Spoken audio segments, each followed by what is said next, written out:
जय हिंद दोस्तों, मां नर्मदा क्लासेस में आपका स्वागत है और मैं लेके आया हूं आपके लिए एक वीडियो 1 जुलाई 2022 करंट अफेयर्स। 1 जुलाई 2022 से जितने भी करंट अफेयर्स के क्वेश्चन बनेंगे वो हम इस वीडियो में डिस्कस करेंगे। करंट अफेयर्स के बाद 10 महत्वपूर्ण प्रश्नों को भी देखेंगे जो प्रतियोगिता परीक्षाओं की दृष्टि से महत्वपूर्ण होंगे। वीडियो के आखिरी में मैं आपसे 3 प्रश्न भी पूछूंगा, उनके उत्तर आपको कमेंट बॉक्स में बताना है। इस वीडियो की पीडीएफ आपको हमारे टेलीग्राम चैनल मां नर्मदा क्लासेस से मिल जाएगी। तो वीडियो शुरू करते हैं।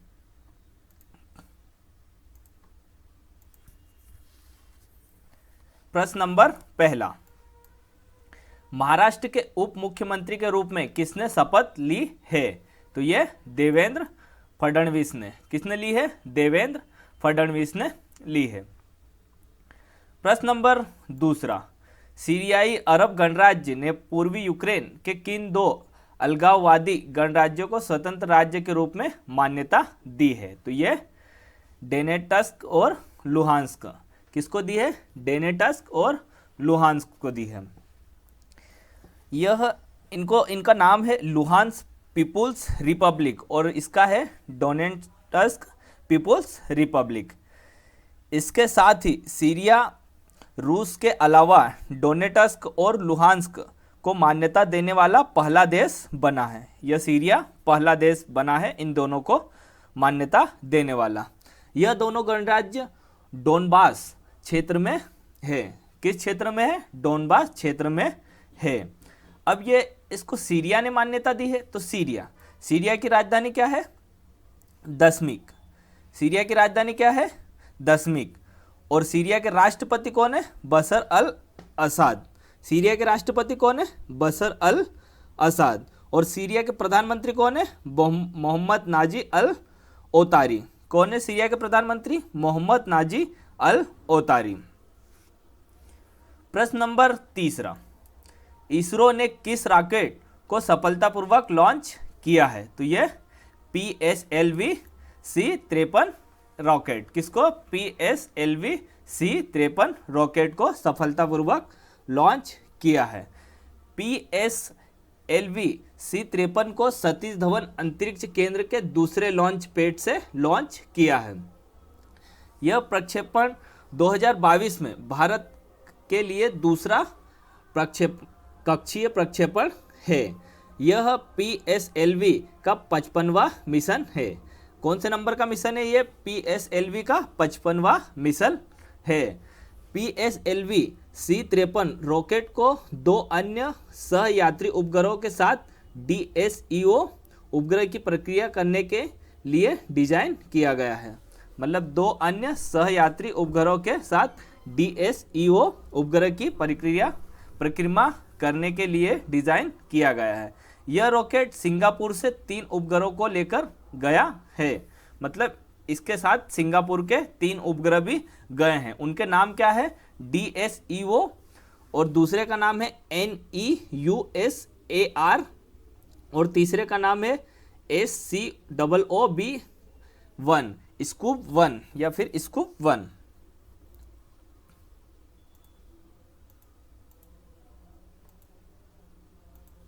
प्रश्न नंबर चौथा, संथाल विद्रोह या हूल क्रांति की वर्षगांठ कब मनाई गई? तो यह 30 जून को। कब मनाई गई?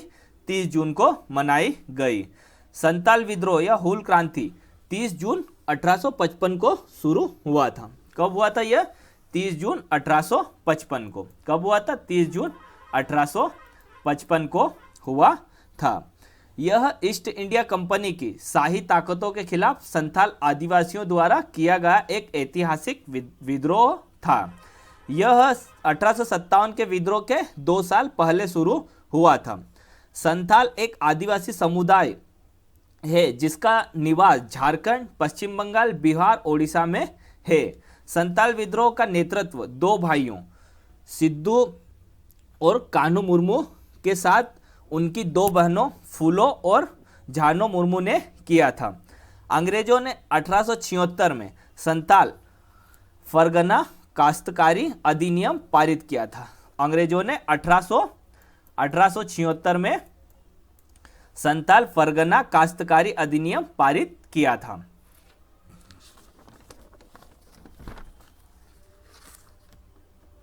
प्रश्न नंबर 5वां, हैदराबाद में दुनिया के सबसे बड़े इनोवेशन कैंपस टी हब 2.0 का उद्घाटन किसने किया है?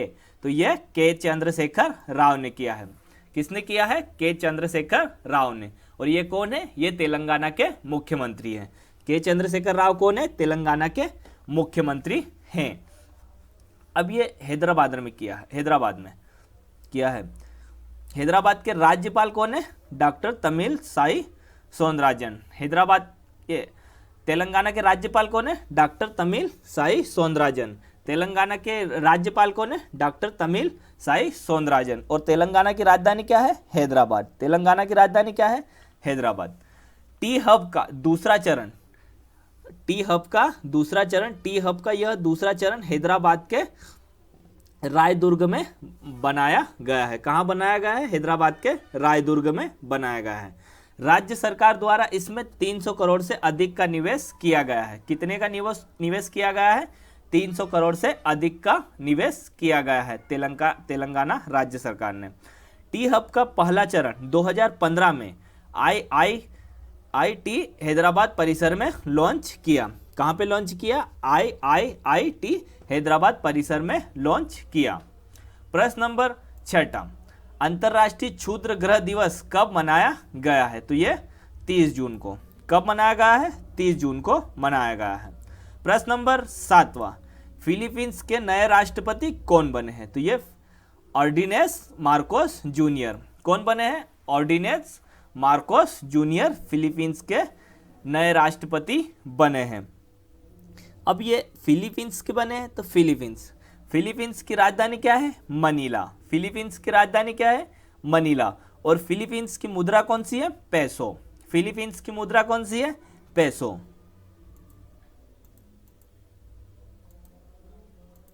प्रश्न नंबर 8, किसे इंडियन स्पोर्ट फैन अवार्ड 2022 से सम्मानित किया गया है?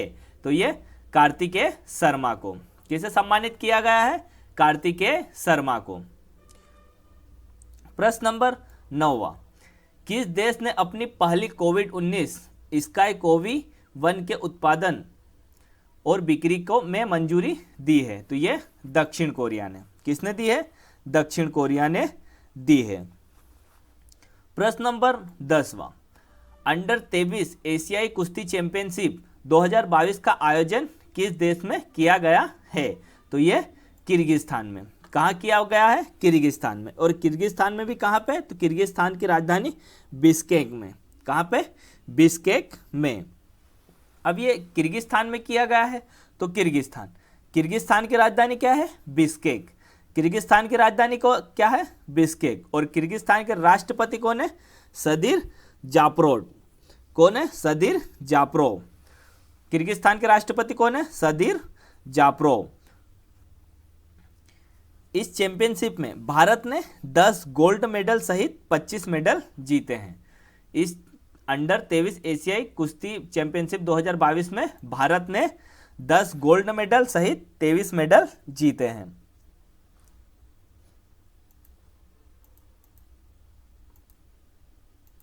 प्रश्न number 11, Navi Mumbai international airport का नया नाम क्या है? तो ये डीबी पाटिल इंटरनेशनल एयरपोर्ट। क्या है? DB Patil international airport.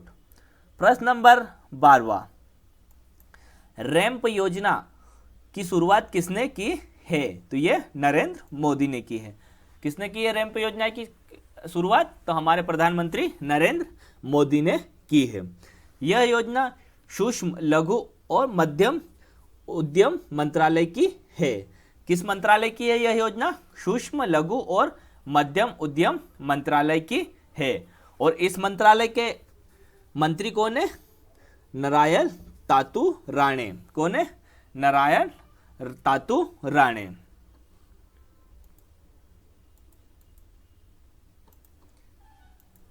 अब आज के 10 महत्वपूर्ण प्रश्न।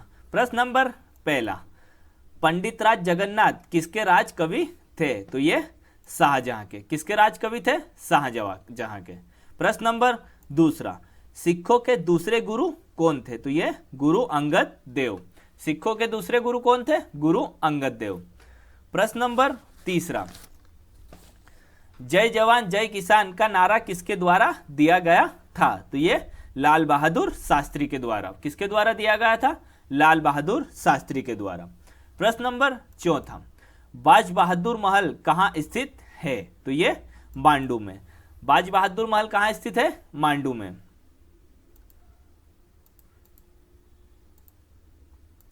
प्रश्न नंबर पांचवा, भारत के राष्ट्रीय गीत के रचयिता कौन थे? तो ये बंकिम चंद्र चटर्जी। भारत के राष्ट्रीय गीत के रचयिता कौन थे? बंकिम चंद्र चटर्जी। प्रश्न नंबर छठा, पहला राजीव गांधी खेल रत्न पुरस्कार किस खिलाड़ी को प्रदान किया गया था? तो ये विश्वनाथ आनंद को। किसको प्रदान किया गया था? विश्वनाथ आनंद को। प्रश्न नंबर सातवां, एक उच्च न्यायालय के मुख्य न्यायाधीश को पद की शपथ कौन दिलाता है? तो ये राज्यपाल दिलाता है। कौन दिलाता है? राज्यपाल।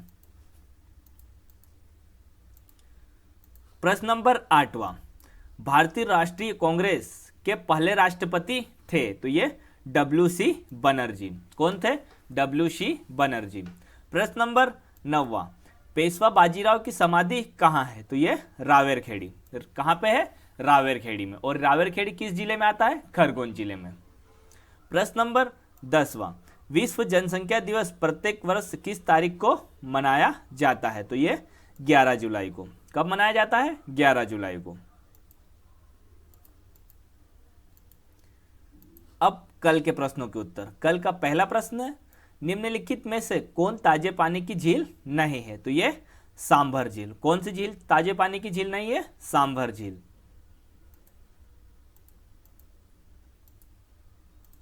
प्रश्न नंबर दूसरा, तंबाकू निषेध दिवस कब मनाया जाता है? तो ये 31 मई को। तंबाकू निषेध दिवस कब मनाया जाता है? 31 मई को। प्रश्न नंबर तीसरा, निम्न में से कौन सा मध्य प्रदेश का 51वां जिला है? तो ये आगर मालवा। मध्य प्रदेश का 51वां जिला कौन सा है? आगर मालवा। अब आज के प्रश्न। आज का पहला प्रश्न है, यादव राजाओं की राजधानी थी। यादव राजाओं की राजधानी थी। प्रश्न नंबर दूसरा, जहांगीर आर्ट गैलरी कहाँ स्थित है? जहांगीर आर्ट गैलरी कहाँ स्थित है? प्रश्न नंबर तीसरा, भारत के मुख्य न्यायाधीश को पद की शपथ कौन दिलाता है? इन तीनों प्रश्नों के उत्तर आपको कमेंट बॉक्स में बताना है। धन्यवाद दोस्तों। अगर आपको ये वीडियो अच्छा लगा है तो वीडियो को लाइक करें, वीडियो को ज़्यादा से ज़्यादा शेयर करें, और अगर आपने हमारे चैनल को सब्सक्राइब नहीं किया है तो हमारे चैनल को सब्सक्राइब कर ले और साथ में बेल आइकन को भी प्रेस कर दे, जिससे आपको हमारी आने वाली वीडियो की नोटिफिकेशन मिल जाएगी। धन्यवाद दोस्तों। जय हिंद, जय भारत।